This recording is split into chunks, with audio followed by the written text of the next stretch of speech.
Hey guys, welcome to another guitar tutorial, and today we're doing something a little bit different. We're doing a Guitarist reacts to a guitar tutorial.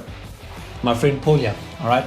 And so you might be wondering why he's pausing here, because he's saying, oh my man Ryan, and I'm like, yo, what's up? Okay, so I had another friend of mine, alright, a real friend, who, not that he's not a real, that's not what I'm saying, but and he basically asked me the question about, Ryan, how do guitarists, how do you do that, guitar solo shredding, how do you, or just not even shredding, just a nice, play an instrumental, how do you do that?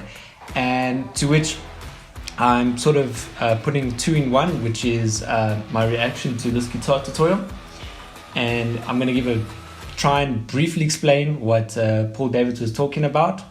You'll probably understand exactly what he's talking about, but for some of you, you'll just be like, what?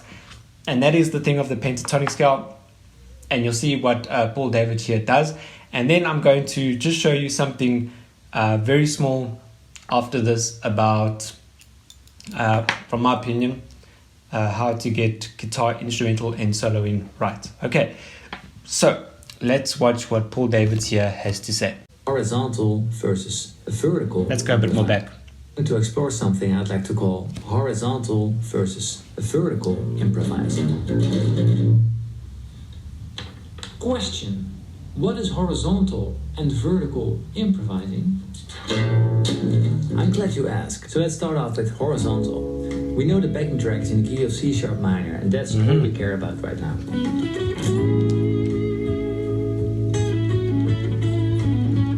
All right, let me stop there for a second. So he's playing in the key of C sharp minor.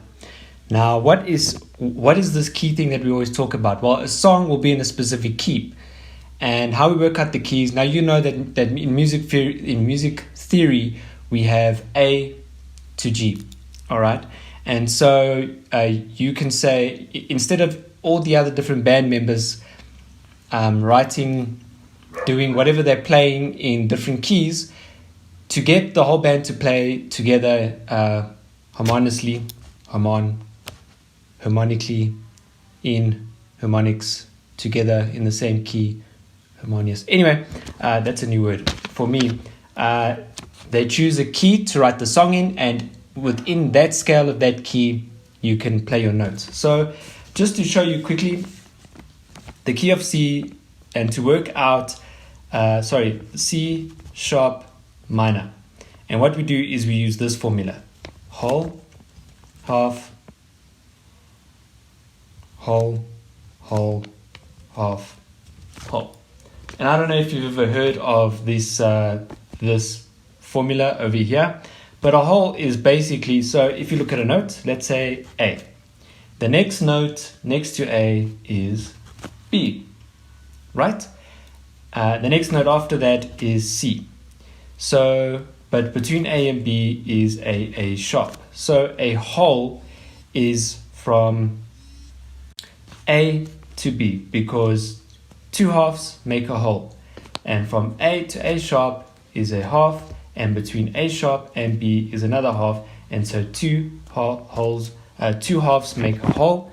But now between B and C, that is a half. All right, because there is no B sharp and there is no C flat, and so therefore between C and C sharp is a whole. So therefore, just to so we know that we understand each other, between B and C sharp is a whole, and so that's what we use here. So starting by C sharp minor, all right, a whole from C sharp minor from C sharp is D sharp. A half between D sharp from D sharp is E, and a whole between E. Now be careful, it's not F. There is no E sharp, so therefore it is F sharp. A whole from F sharp is G sharp.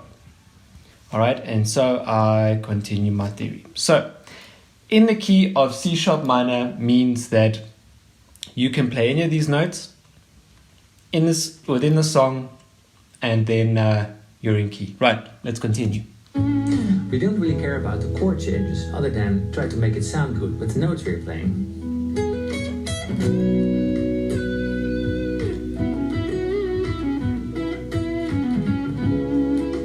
And that's what my friend was asking me. How do you do that? Let's continue. So that's your horizontal playing over there. For this kind of playing, I can use all the 5 minor pentatonic shapes.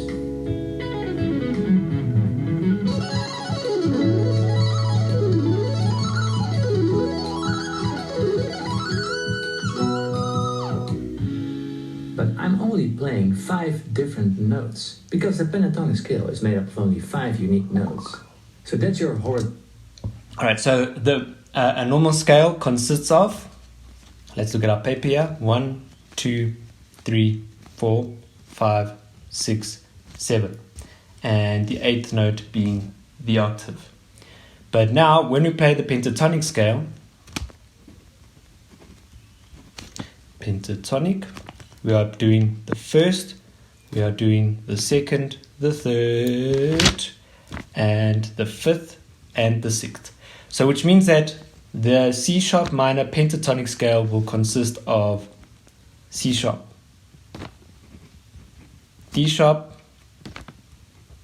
E, G sharp, A. Right, so that is the C sharp pentatonic scale. Playing over there. But if you want to spice it up a little bit, you can try to have a look at vertical improvising. This is where you look at the chords we're playing over and choose your notes accordingly. So what that does is you can put emphasis on the notes from the chords you're currently playing over. A real powerful tool, other than just playing in the key of the chords. So your playing can outline the chord that is being played. And that is where the pentatonic really shines, because it fits perfectly over all the most used chords. So the chords from the backing track were C sharp minor, A,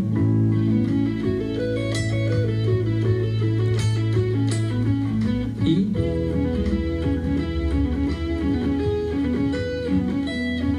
B.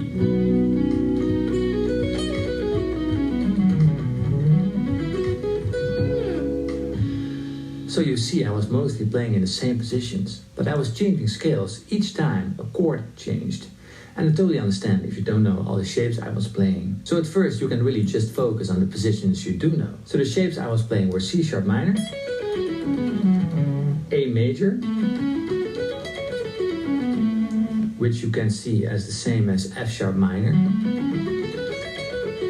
but then starting on your pinky. You don't have to start on the note A, but it's just a good reference point. The next shape was E major, which is the same as C sharp minor. And the last one was B.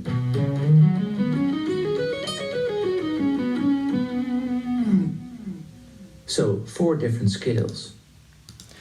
So what is done here is basically the reason you might be asking yourself why certain in the chord progression, why some of them major and some of them are minor. And I'm going to show you that. Well, take for example, so the chords, the progression that he played was, well, let's look at the first one, C sharp. Okay, then he did A major. So the C sharp was minor, the A sharp, the A was major. All right, and why was it major? Well, let's write out the A scale. So A, B, C sharp, right, D, E, F sharp, G sharp. Let's check that out. So whole. Now with this major scale, we've got a different formula. It's whole, whole, half, whole, whole, whole, half. All right. So A, B, B to C sharp to D, D to E, E to F sharp, F sharp to D sharp, and a half from G sharp is A again. Now, if I look at the notes within, the C sharp minor scale, all right, D sharp is in there, Right, so now if I look at the A major pentatonic scale, all right, remember being the first, the second, the third, the fifth, and the sixth. Every single one of those notes are in the C minor pentatonic scale. And so I can do exactly the same with the other chords as well that he played. So he played A major, he played E major, and he played B. And so if I have a look here, I'm just going to write them out. You will see that they are all chords within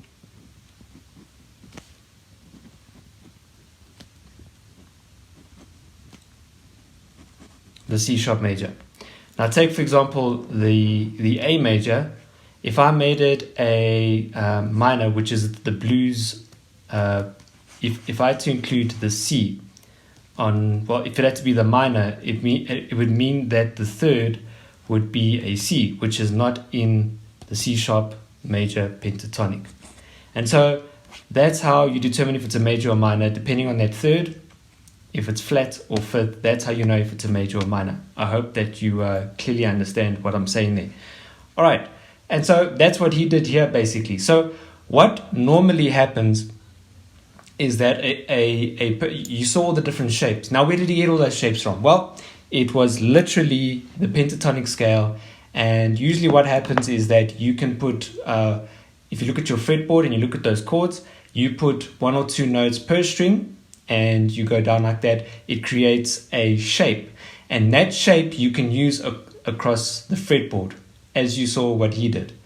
So what he basically did is that using the same notes across the chord progressions in the song, all he did was he changed the shape according to which chord he played. I hope I'm making a lot of sense. So usually what happens is that you'll just play the notes within the key that you're playing, and you'll have one shape, and that's fine, and you can stick to that one shape. All right, you can play any one of those notes and it sounds good. But what he did instead was, across the chord progressions, is he changed the shape. So for example, E minor, right? So let me show you. Let me go back here quickly. That's C sharp. Hang on, let's quickly change my view here. So if you look here, this was the A chord, and you can look at the shape. You can see how starting there, and let's see if we can go back here to the first shape. Now you may recognize this shape. All right, I do. It's the pentatonic shape, and that's because it's the C sharp pentatonic. Now, do you remember which notes we said were in the C minor pentatonic scale? So looking here on my piece of paper, C sharp, D sharp, E, G sharp, A. All right. Now looking on my screen, C sharp. I suppose he started by the C sharp. So C sharp, D sharp, F sharp. Right. So 1, 2, 3, 4, 5. Okay. Although I don't. Oh wait. Yes. Okay. From what I can see, he's using the first, the third. He's using the fourth, and the fifth, and the sixth. All right, there it is.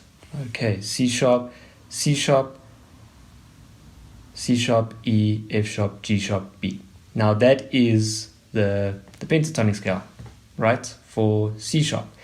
Then what he does is then he goes into the next chord progression, which is A minor, A major, and there they are. So it's A, B.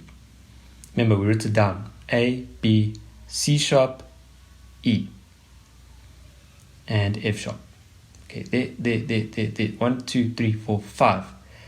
But you can see that is the shape that he played on. So what the shapes help with is basically that it helps you to that when you're playing, that you know that if you play within that shape, that you're basically going to be playing that the A major pentatonic scale.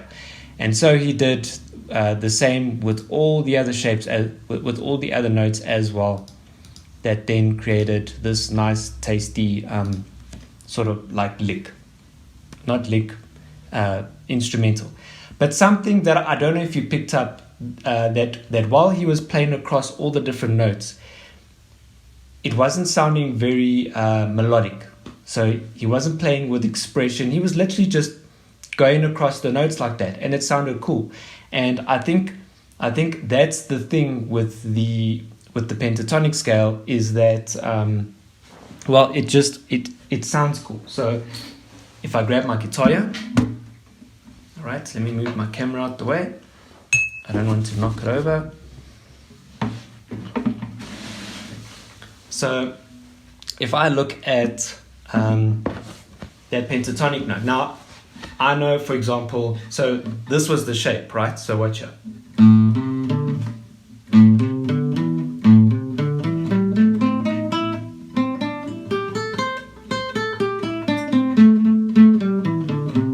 It just sounds nice, even if I just play it as it is. Now I can play anything.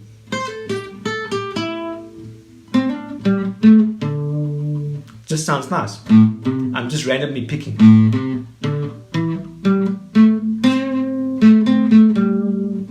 And it sounds melodic. So that is the feel and the taste of the pentatonic scale. Then they introduced the blues, or not they introduced, but there's also the blues, which is basically the pentatonic minor, but with the added third. All right, that third note over there, same shape, but with the added third minor. So remember the pentatonic was fifth, eighth, fifth, seventh. All right, so 1, 2, 3, 4, 5. So fifth, eighth, fifth, seventh, fifth. But now adding in that flattened third, now you go fifth. So in other words, now it's not 5, it's 6 notes, but it's the blues note. So 5, 8, 5, 6, 7, 5. So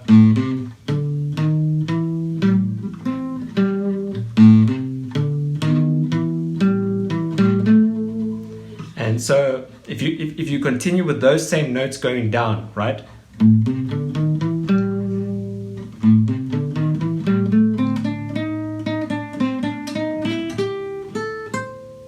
So those 6 notes still going down. So watch. A, C, D, E, G. Right? Next note is A again. Remember from there. A. Next note is the C.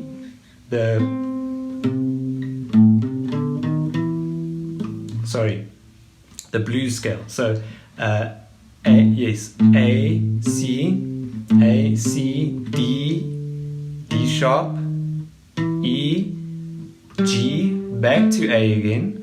Then I go back to this note over here, which is C. Remember the C. Then I go C, C, D, D sharp again. Remember that the D sharp there. D sharp, E, G, A, same, C. So all you're doing is you're playing those notes going down. And the reason why I remember that is because of the shape.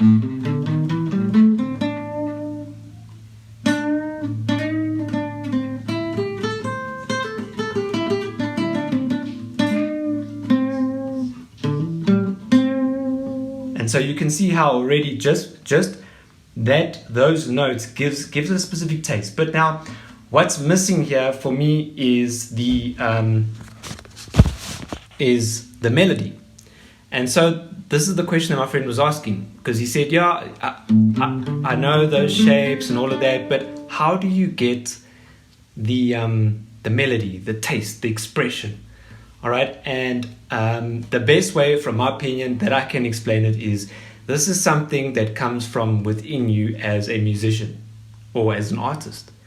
What does an artist do? An artist expresses themselves about something. So if they're writing a love song, you know, then it's something that's very love-like. And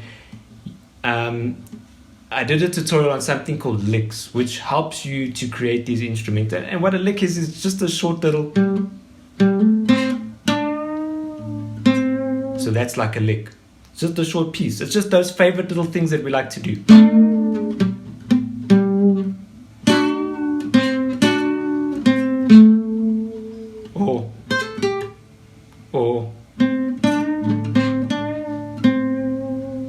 Or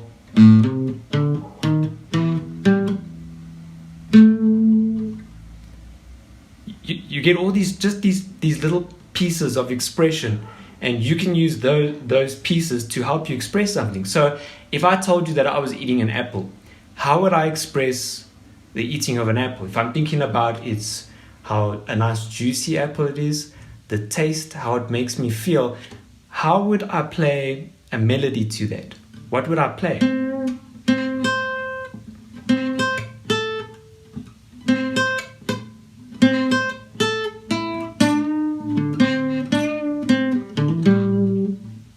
All right.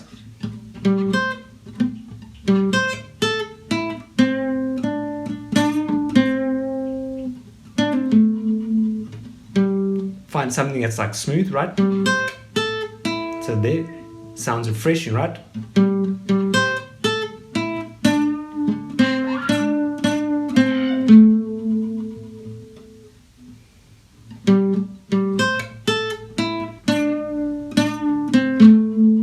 There you go. That sounds cool. That just created a piece that sounded nice.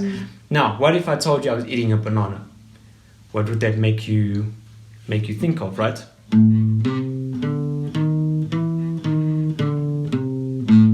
I'm enjoying the banana, right? Eating it nicely. Just chewing on it.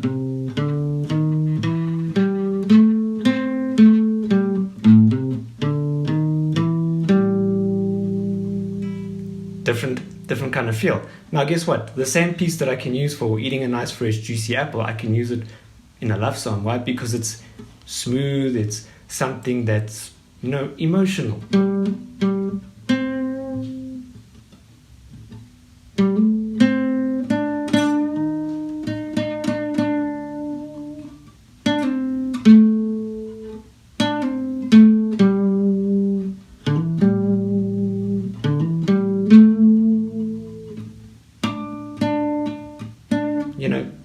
This is also a lick.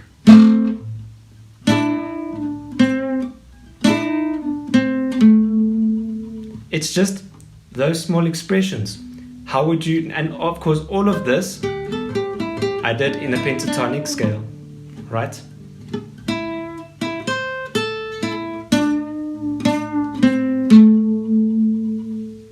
So there I just created a piece. What would make something make you feel? Now the same piece that I used for eating a banana, I can say, well, I'm taking a ride, I'm taking a cool ride, we got our shades on.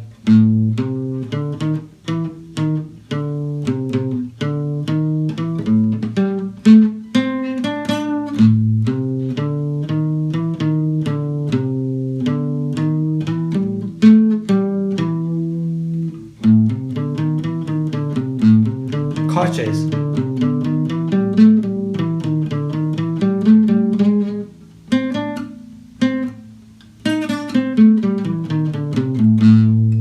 Got arrested. So it's different expression pieces using a certain pentatonic scale, and that's why I say, and maybe eating a apple could be something completely different to you. Maybe to you an apple is sour. How would you write that? How would you